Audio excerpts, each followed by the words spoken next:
మరి నిన్నటి రోజున మీ టీఆర్ఎస్ కార్యకర్త సమావేశంలో మరి మా గౌరవ ఎమ్మెల్యే మదన్ మోహన్ రావుపై అనుచిత వ్యాఖ్యలు చేసినటువంటి సురేందర్ గారికి నేను ఒకటే హెచ్చరిస్తున్నా గాంధార్ మండల కాంగ్రెస్ పార్టీ తరఫున. మరి మీకు తెలుసు గతంలో మరి సొంత మండలంలో రైతు కళ్ళం వద్ద చనిపోతే కనీస పరామర్శ చెయ్యని నువ్వు మా నాయకుడి మీద అనుచిత వ్యాఖ్యలు చేస్తావా? మర్చిపోయినరా? మరి మీరు మీ గవర్నమెంట్ ఉన్నప్పుడు రైతులకు బీడు చేసిన విషయం మీకు గుర్తున్నది కదా.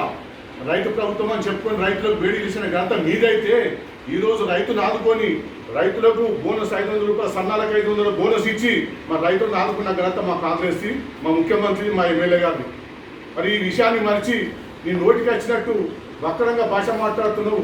భాష మాకు కూడా మాట్లాడవచ్చు, మేము కూడా మాట్లాడగలుగుతాం. నువ్వు మాట్లాడే భాష ప్రజలందరూ గమనిస్తున్నారు.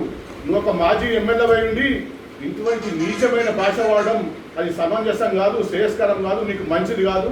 ఇది మీకు హెచ్చరిస్తున్నాం. ఇటువంటి భాషను మానుకో. ఏపుడు పీకుడు మేము అంతకంటే ఎక్కువ మాట్లాడగలుగుతాం, కానీ మాకు సంస్కారం ఉన్నది కాబట్టి మీకు మర్యాదపూర్వకంగా చెప్తున్నాం. ఇటువంటి భాష మానుకో. నువ్వేదైనా మాట్లాడుంటే బహిరంగ చర్చకు రా, కూర్చుందాం. ఇదే గాంధార్లో అయితే గాంధార్లో, ఇదేంటి కాన్షియస్ అయితే ఇదేంటి కాన్షియస్లో మరి చర్చకు రండి. ఎక్కడంటే అక్కడ కూర్చుందాం. మరి రైతులకు ఎవరు మేలు చేసిండ్రు, రైతులకు రుణమాఫీ ఎవరు చేసిండ్రు? ఈరోజు సామాన్య జనానికి ఆ రోజు మీరు దళితులకు 3 ఎకరాల భూమి ఇస్తున్నారు, ఎక్కడ ఇచ్చిండ్రు? కానీ మేము డబల్ బెడ్రూమ్ ఇస్తామని మీరు ఇచ్చిన కాకపోతే మేము ఇందిరా మిల్లు అని చెప్పేసి ప్రతి గ్రామాలు ఇస్తున్నాం. అభివృద్ధి విషయంలో మీ దగ్గర దమ్ముంటే మీ నాయకులు కానీ మీరు కానీ రండి, మేము సవాల్ విసురుతున్నాం. చర్చకు రండి, మర్యాదగా మాట్లాడండి. మన ప్రజలందరూ గమనిస్తున్నారు.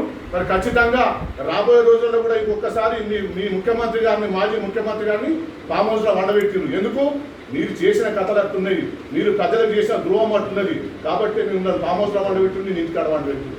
ఆ గతాన్ని మర్చిపోయి మరి ఈరోజు అభివృద్ధిని చూసి ఓర్వలేక, ప్రజలకు జరుగుతున్న మేలును చూసి, రైతులకు జరుగుతున్న మేలును చూసి ఓర్వలేక నీ ఇష్టం కష్టం మాట్లాడుతున్నావు. ఖబర్దార్ సురేందర్, ఇది పద్ధతి కాదు. నీ భాష మార్చుకో. ఇక ముందు ఈ భాష చేస్తే మేము కూడా అంతకంటే రెట్టింపు భాషతో మీకు సమాధానం చెప్పవలసి వస్తుంది. కానీ ప్రజలు మనం గమనిస్తున్నారు. ఆ విషయాన్ని గుర్తుంచుకోవాలని చెప్పేసి ఖబర్దార్ సురేందర్ అని చెప్తున్న గాంధార్ మండల కాంగ్రెస్ పార్టీ తరఫున జై కాంగ్రెస్, జై కాంగ్రెస్, జై కాంగ్రెస్.